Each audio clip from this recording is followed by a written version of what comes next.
I ended up getting married in my mom's dress 30 years later from when they got married, which is very exciting. Good morning, good morning, good morning, good morning. It's your girl Joshaz back with another video. If you are new here, don't forget to like, subscribe, and comment. This is going to be a very interesting but fun little video that I just thought to do this week because of recent events. Because currently I try to plan my content ahead at least by like a week or two, not even a week, like 2 to 3 weeks in advance. Batch creating, batch contenting, yada yada yada. But let's just get into the reason for the video. So I just got married in December 2024, and today's date as we're recording this is March 29th, and hopefully this needs to go out tomorrow. This is going out tomorrow, but March 29th. And my parents got married in April 1994. And my mom kept her wedding dress for me for when I got married. So, little quick backstory. I come from a family of 3, so I'm the only girl and the last born. I have 2 older brothers. And I remember my parents, like, growing up, they used to tell me that they really, really wanted a daughter. They actually wanted a girl as a firstborn. But so even when they were still in their dating era before they got married, like they already had picked out a name. They knew that the girl's name was gonna be Tsitsi once they had her and everything. So even when they were dating and when they eventually got married, everyone was just calling them like my Tsitsi, Baba Tsitsi kind of situation, just as a joke. And then they had my brother as the firstborn, and they're like, yeah, no, Tsitsi is going to come. Like, we're gonna have a daughter, and her name is gonna be Tsitsi. On the second born now, my middle brother, that one is actually pretty funny because with that one they did like 3 ultrasounds and the doctors told them it was gonna be a girl. So they were so excited. They got pink clothes. They were so ready that City was finally here. And literally, like, on the delivery bed is when my brother came out and everyone was like, it's a boy. So actually, all of my brother's baby photos for like his first month of life, he was in pink. So people, when they look at those photos, they think it's me, but it's my brother because they thought he was gonna be a girl. And then Titi. So when Titi was now coming, they didn't know Titi was coming. They didn't do an ultrasound for me. They just wanted to be happily surprised with whatever it was gonna be. Obviously hoping that it's a girl, but they also knew that they just wanted 3 kids and that's it.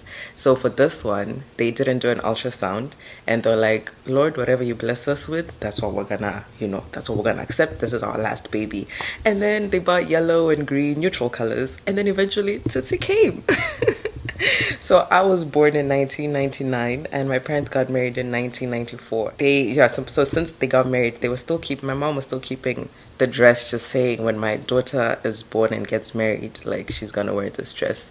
But it's been a while since my mom and I actually talked about this, so I'm gonna call her and we're gonna talk about it. So I'm gonna figure out how I can record audio of the call, and then I will also screen record on my phone so that you guys can like see her, and that's just how we're gonna do this. But I'm very excited to talk to her about this. This is a long intro. This has already been like 3 minutes of yapping, and the reason for this video is to talk about how I ended up getting married in my mom's dress 30 years later from when they got married, which is very exciting. Another reason why we're pivoting to do this video this week is because your girl is low-key going viral on TikTok this week. I posted the video to a viral sound that was going around, which was Hometown Glory by Adele, and where people were taking that part about like when 2 worlds collide, like that paragraph.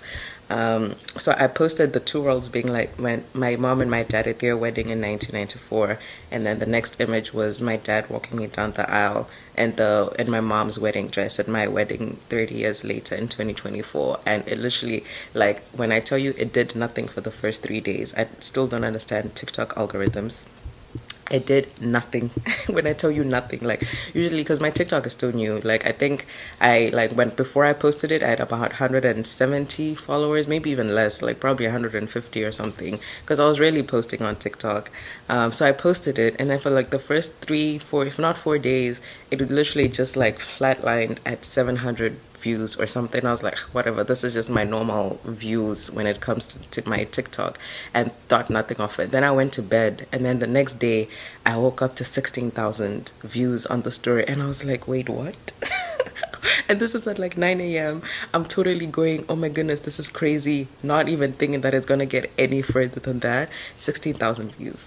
And then by the end of that day, it already had like 34,000. It had literally doubled. And I was like, this is crazy. So I went to bed. I woke up the next day at 80,000. And before that day ended, I was already at like 120,000. And right now, the TikTok, as of today, currently sits at like 206,000 views, which is crazy. I even had a random digital media channel in Nigeria feature the story. And like, I didn't even know. And it was actually my tailor who helped me revamp the dress. She posted a screenshot and she was like, yeah, I was just scrolling on Facebook and I stumbled upon it. And I was like, that's crazy. So a random Nigerian digital platform that has like over 1 million followers on Facebook also featured us, which is crazy. So hence I was like, let me do a video about this because clearly this is like, I knew it was a unique thing that my mom and I were doing for my wedding, but I never knew that it will be recepted this way. And there's been like so much love and so many comments on TikTok, and I thought this might be a great video to just do this week, whilst your girl just low-key goes viral. Crazy. It's ringing. My queen.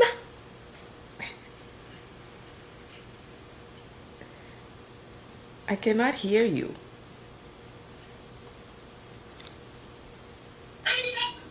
Oh.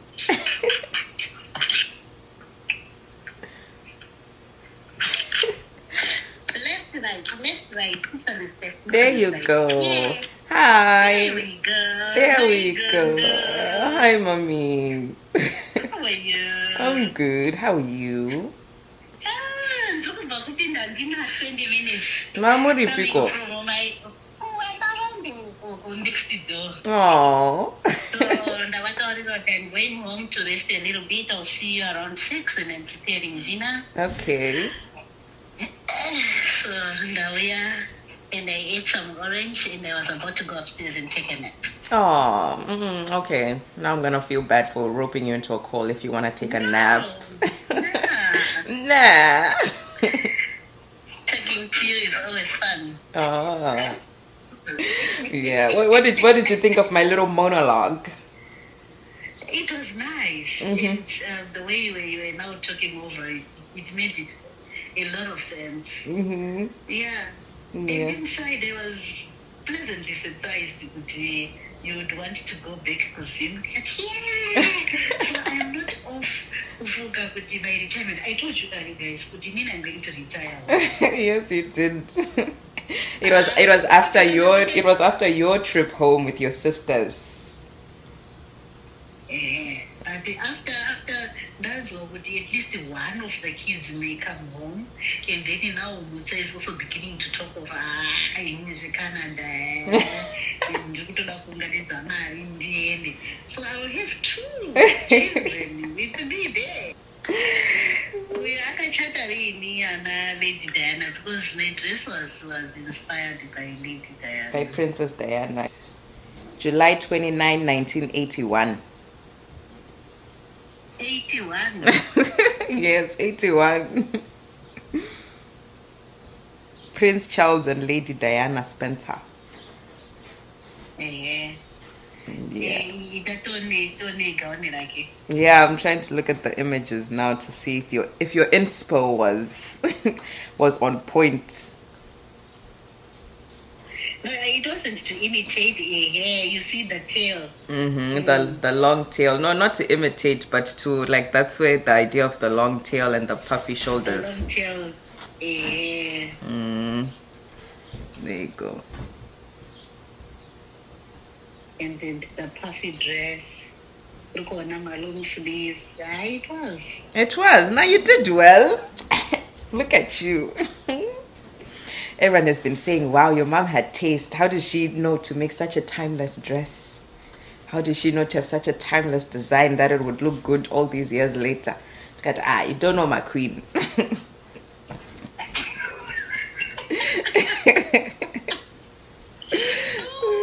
So, it was timeless. So tell us, how did you think about the design of the dress? And how long did it take to have it made? Hmm.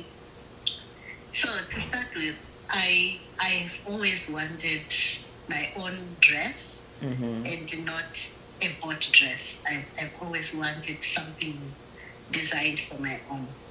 So what you need to understand is that I dated your dad for 5 years. 5 whole years. 5 whole years. We started going out in 1989, September 30. Mm-hmm. And when we knew that we were going to get married, we started to dream about our wedding Mm. and what it would look like. So, yeah, looking at Lady Diana, Prince Charles, they were like, ooh, that was the wedding of the The century. millennium. The century, the long tail definitely was inspired by Lady Diana's dress. I've always been a modest woman, and I would want to cover my bodies. So that's what inspired the puffs and the long sleeve. The glittery, your dad, even for your wedding, You wanted some glitters. Yeah. So organza was our go-to material, and we had to put in the glitters. But it wasn't glitters; it was They looked like little pearls. yes, and they had to be sewn on. So we were very fortunate that there was this woman in Mutare who was so good at making bridal dresses. Her name was Mrs. Hiwayo. She was excellent. She was so good. And we used to go to the same church with her. So we went to her house and we sat down with her and we said, "My Hiwayo, we would like a dress." And we started drawing what we wanted. And she says, "This one would take me more than 3 months." And he said, "It doesn't matter. We Even have if it time." takes you a year. Because we were going to buy the material bit by bit. Remember, we were students at some point, then started working, but we were already planning. The wedding. So I think it took more than 6 months for that dress to be made. Wow. Yeah. Because she needed to do the beadwork and then needed to do the design and all that. Yeah. Yeah. So was this 6 months before the was almost 100% organza. Yeah. Yeah. And how long from when the dress was done to the actual wedding? How long was that? I would give it like 6 months. So you stayed the same size? I was tiny. For I 6 used months. To be a size, I was a size 6. And No. I didn't change at all. Yeah, that's lucky. For me, the 6 months before the wedding, there was a lot of adjustments. I don't think I would have fit my dress. No, I was a tiny girl. I was a very tiny girl. Aww. Yeah. Look at you. No, the dress came nice. How did you know you wanted to keep it afterwards? Did you know you wanted to keep it for me, or you were just like, I want to keep it? It was definitely for you, my daughter. And there is no question about that. The question was going to be, will she want it? Oh. Will she accept to use it? But that has always been kept for you. So my mom, my mom was married, I think, in 1962. She kept her wedding dress. And my sister, my Uzi, on her wedding, she would have loved to use mommy's dress, but she was pregnant at that time and she couldn't fit in the dress. But she gave it to her maid of honor, her best girl. So this best girl wore mommy's wedding dress on her wedding. So that's where the inspiration came from. My mother was a woman of faith. She kept her gown. It was always kept in the wardrobe in this like very secure what do you call it? The plastic like thing. Plastics, yeah. And from 1962, my sister got married in which year? 1984, I think, if I'm not mistaken. Yeah. So my mom had kept that dress also. So that's where the inspiration came from. And then when I was dating with your dad, we used to call each other my titi, baba titi. We've always wanted a daughter. We've always wanted a daughter. And in my faith, I would say, when God gives me the daughter, Her name she will be will have this Titi. dress. And yeah, so God gave us a daughter, and praise be to God. And here she used was. to bless. Hallelujah. How did you keep the gown? You also put it in some plastics and Yeah, suitcases. no, we had to keep it in materials that retain, so that no moth would get close to it, and yeah. So what material was it? Where did you keep it?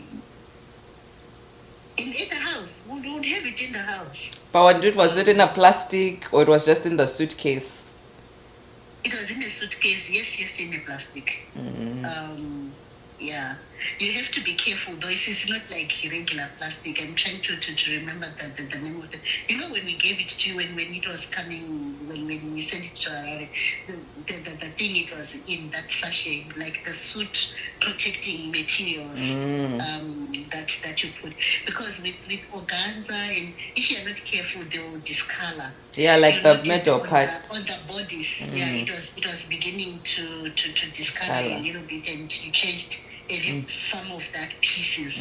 Yeah, but yeah, we just needed to make sure that it's maintained. How did you wash it to make sure it was? We were advised by the lady who made the dress, that when you wash, don't dry it in the direct sun, because if you do that, the sun will actually ruin the dress. So we hand washed. We hand washed. Okay.